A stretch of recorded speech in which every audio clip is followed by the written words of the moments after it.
છેલ્લા લેક્ચરની અંદર આપણે ચર્ચા કરી હતી જે થોમ્સનના પરમાણુ નમૂના જેણે પડકાર્યો હતો રુથરફોર્ડ, અર્નેસ્ટ રુથરફોર્ડ, જેણે સોનાના વરખ ઉપર પ્રયોગ કર્યો હતો.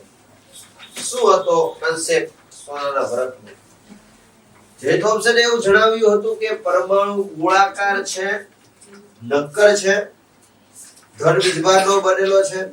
જો તેના ઉપર બીજો કોઈ પણ પદાર્થ અથડાય તો તે પદાર્થ પાછો ફરવો જોઈએ. આવી એક કલ્પના હતી.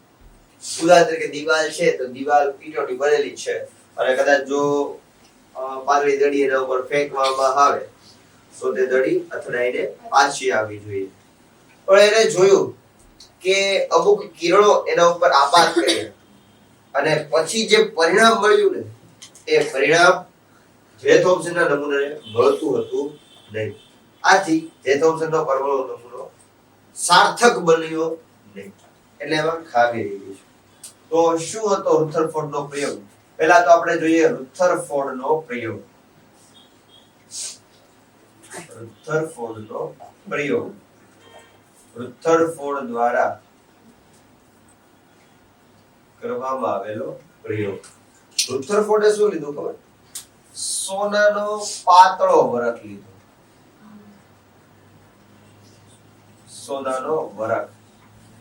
What is the meaning of વરખ? આપણે જાણીએ છીએ કે પાતળામાં પાતળો હોય કાગળ. કાગળ કરતા પણ ઘણો પાતળો જે પદાર્થ છે એને કહેવાય વરખ. તમે કાજુ કતરી જોઈ હોય તો એના ઉપર હોય એને કહેવાય વરખ. મોતીચૂરના લાડુ હોય એની ઉપર હોય ને જે પાતળું સ્તર એને કહેવાય વરખ. આ વરખની અંદર એક અંદાજે 1000 પરમાણુ ધરાવતો વરખ લીધો, જેની જાડાઈ હતી 100 નેનોમીટર. કેટલી જાડાઈ લીધી? 100 નેનોમીટર. તો આ રહ્યા પરમાણુ જે ભાઈએ વાત કરી તે જે થોમ્સન, અને આની જાડાઈ છે 100 નેનોમીટર. હવે રુથરફોર્ડે આલ્ફા કણોનો મારો ચલાવ્યો. પહેલા તો આલ્ફા કણો શું છે? આલ્ફા કણો છે He2 4++. આને કહેવામાં આવે છે આલ્ફા કણ. પહેલા તો આલ્ફા કણ શું છે સમજી લો. આલ્ફા કણ હિલિયમ પરમાણુ જ છે, પરંતુ હિલિયમ પરમાણુમાં આવેલા 2 ઇલેક્ટ્રોન દૂર થઈ ગયેલા છે. એટલે જોવા જઈએ તો 2 પ્રોટોન હશે, એટલે કે આવી રીતે, અને 2 હશે ન્યુટ્રોન. આ જે છે એ છે આલ્ફા. શેમાંથી નીકળેલા હશે? પોલોનિયમ તત્વમાંથી નીકળ્યા હશે. શેમાંથી નીકળ્યા હશે? પોલોનિયમ. તો રુથરફોર્ડ એવું કરે છે કે આ જે વરખ છે એના ઉપર 12000 આલ્ફા વિકિરણનો મારો ચલાવે છે. 1 2 3 એવા કેટલા? 12000. તો જુઓ કેવી રીતે. આ પહેલું, બીજું, ત્રીજું, ચોથું, પાંચમું, 6 7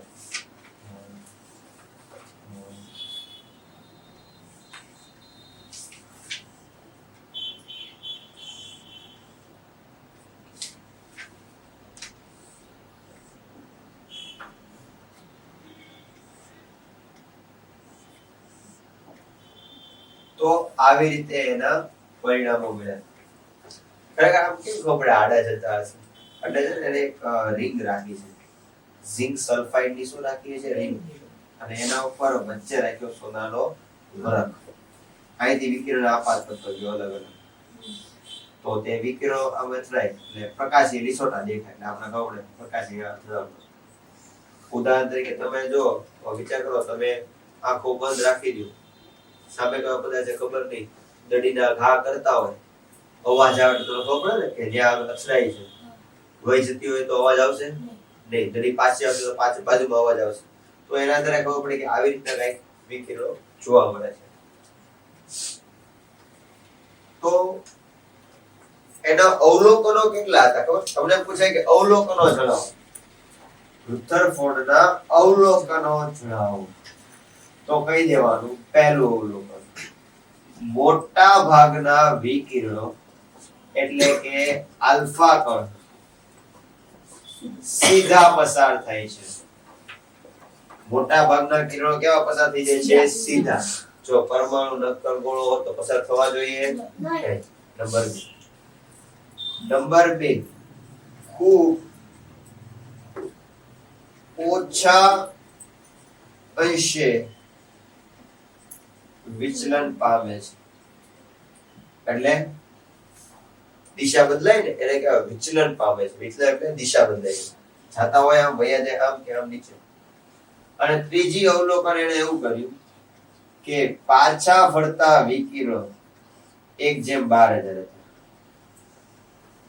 પાછા ફરતા વિકિરણોની સંખ્યા 1/12000 એટલે શું? જ્યારે 12000 વિકિરણ આપાત કર્યા ત્યારે માત્ર એક આ વિકિરણ કેવું ફર્યું? પાછું. કેટલા અંશના ખૂણે આ જે આપાત થયું તો પાછું એના જ ખૂણે પાછું, એટલે કે 180 ડિગ્રીના કોણે કેવું પડે છે? પાછું પડે છે. તો તેના આધારે પહેલા તો જે થોમ્સનનો પરમાણુ નમૂનો ખોટો પડી ગયો. તો એણે કેવી કલ્પના કરી? એટલે કે રુથરફોર્ડ ની અભિધારણા. આ અવલોકનો છે, એના પ્રયોગના અવલોકનો. એના આધારે એણે શું વિચાર કર્યો રુથરફોર્ડ? તમને જો પૂછે અવલોકનો તો આ 3 જ લખો. પણ તમને પૂછાય કે એની અભિધારણાઓ જણાવો અથવા તો એનો ફલિતાંશ જણાવો. એટલે એણે શું જોયું અને શું એને ચિંતન કર્યું? તો પહેલું, પરમાણુ પોલો છે. પરમાણુ કેવો છે? પોલો. પોલો એટલે શું? ગોળા ફેંકનો દડો છે ને, અંદરથી દ્રવ્ય ભરાયેલો છે. જ્યારે ફૂટબોલનો દડો, ટેનિસનો દડો અંદરથી પોલો છે, અંદર શું છે? હવા છે. એમ પરમાણુ કેવો છે? પોલો છે. નંબર 2, કેન્દ્ર કે જેને આપણે પરમાણુ કેન્દ્ર કહીએ છીએ. પરમાણુ કેન્દ્રમાં મોટા ભાગનું દળ આવેલું છે. એવું શા માટે કીધું? કારણ કે જે વચ્ચે અડતા હતા ને એ જ વિચલન પામતા હતા. એટલે કે આ પરમાણુની અંદર શું આવેલું હોય છે? કેન્દ્ર. જે વિચલન પામે છે એ કેન્દ્રમાંથી જ વિચલન પામતા હોય. તો એને શું કીધું? પરમાણુ કેન્દ્ર. ત્રીજું એને એવું કીધું કેન્દ્ર ખૂબ જ ઓછી જગ્યામાં ગોઠવાયેલું હશે. એટલે શું? મોટા ભાગે પરમાણુ ભલે પોલો કીધો, કઈ આવી રીતે નથી. આ પરમાણુ છે અને આ કેન્દ્ર છે, આવી રીતે નથી.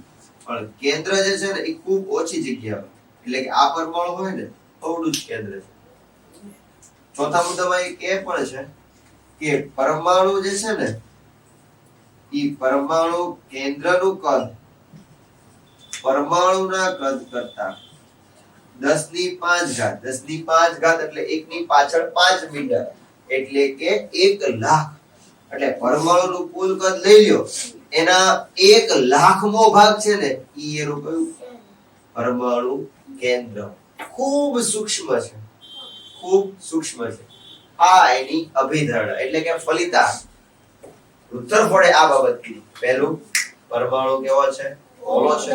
બીજું, કેન્દ્રમાં મોટા ભાગનું દ્રવ્યમાન બધું ક્યાં આવેલું છે? કેન્દ્રમાં. તમને એક પ્રશ્ન એવો થાય, સર આપણે તો જાણીએ છીએ કે ઇલેક્ટ્રોન પરિભ્રમણ કરતા હશે, તો સોનાના વરખમાં પણ ઇલેક્ટ્રોન હશે ને? હા, હશે. ઉદાહરણ તરીકે અહીંયા ઇલેક્ટ્રોન છે, એના ઉપર આલ્ફા કણ આપાત થયો, તો કેમ ત્યાંથી આલ્ફા કણનું વિચલન ન થયું? થવું જોઈએ ને. પણ વિચાર કરો, મેં ગઈકાલે જ કીધું કે એક પ્રોટોનનું દળ 2000 ઇલેક્ટ્રોનના દળ જેટલું હોય, અને આમાં એપ્રોક્સિમેટલી કેટલા? 4 પ્રોટોન જેટલું દળ છે. જસ્ટ ઇમેજિન, તમે એક વ્યક્તિ ચાલી જઈ રહ્યો હોય, પાછળથી ઓવરલોડિંગ ટ્રક અથડાય, તો ટ્રક ઉડીને ફરે કે ઈ માણસ ઉડી જાય? માણસ. Just like that. અહીંથી આવે છે ટ્રક, આ છે માણસ. સમજી શકો છો શું હાલત થાય? પણ આ બેરી જેટલા મોટો જરો ટ્રક ઉભો હોય તો ધૂમ પાછો તો જો એવું થયું અહીંયા આગળ મોટા ભાગનું કેન્દ્ર ક્યાં મતલબ દળ ક્યાં આગળ છે એના કેન્દ્ર. ઓકે આટલી બાબત થઈ. આના આધારે પરમાણુનું મોડેલ રજૂ કર્યું. એટલે પરમાણુ મોડેલ કેવું છે જે રુથરફોર્ડે કીધું.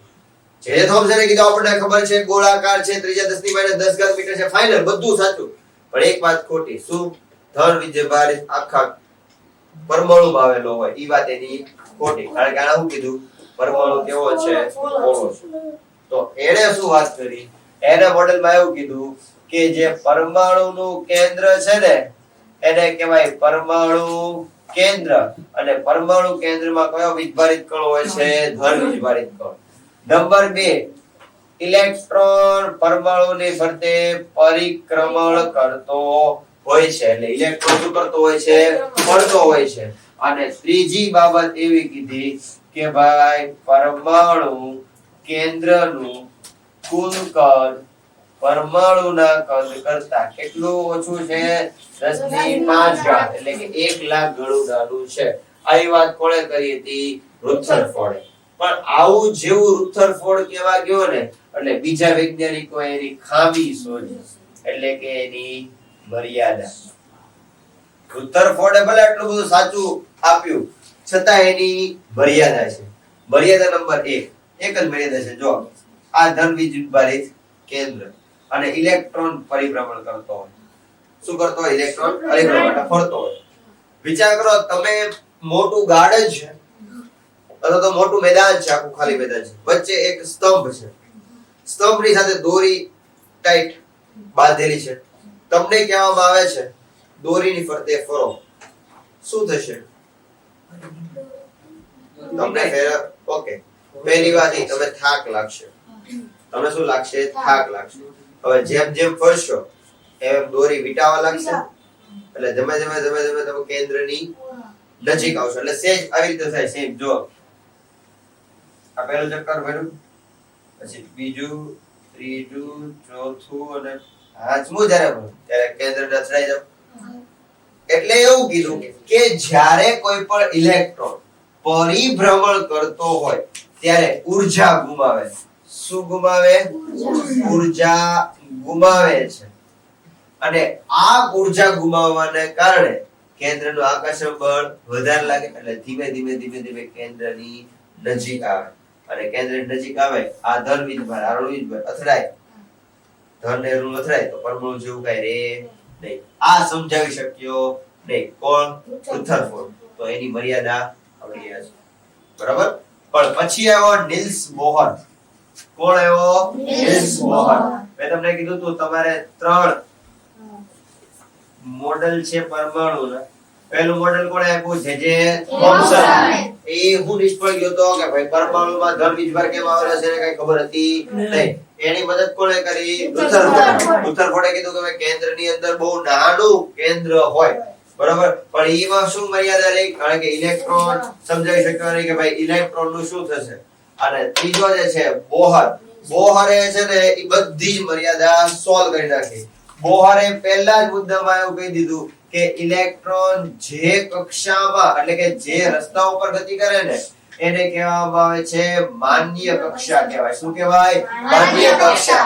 જે રસ્તા ઉપર ફરતું હોય એને શું કહેવાય? માન્ય કક્ષા. નંબર 2, આને પ્રોબ્લેમ શું કીધો ખબર? ઇલેક્ટ્રોન ઊર્જા ગુમાવે. ઊર્જા ગુમાવે તો નજીક જાય કે નહીં? તો આને શું કીધું ખબર? ઊર્જા ગુમાવતો નથી. એટલે કે ઇલેક્ટ્રોન જ્યારે પરિભ્રમણ કરતો હોય ત્યારે ઊર્જા ગુમાવે નહીં. ઊર્જા નો ગુમાવે તો ફરિયાદ કરે કે નહીં? તો એના માર્ગે ફર્યા કરે છે.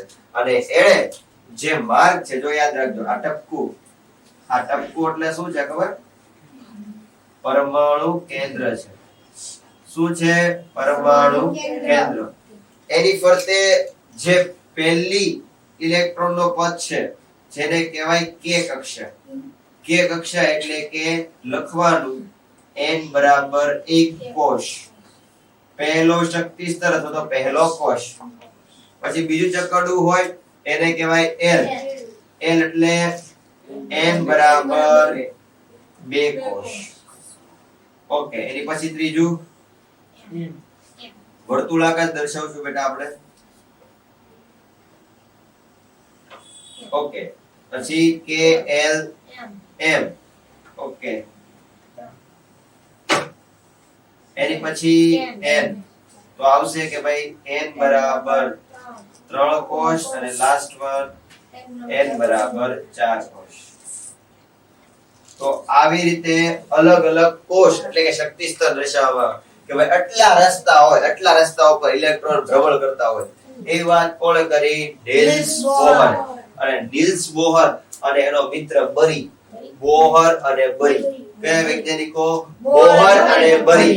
એ બંને મિત્રોએ ભેગા થઈને ઇલેક્ટ્રોન ગોઠવણી માટેનું સૂત્ર બનાવ્યું. એ પછી જોઈએ. પહેલા આ ત્રણેય મોડેલ શાંતિથી એક વાર લખીને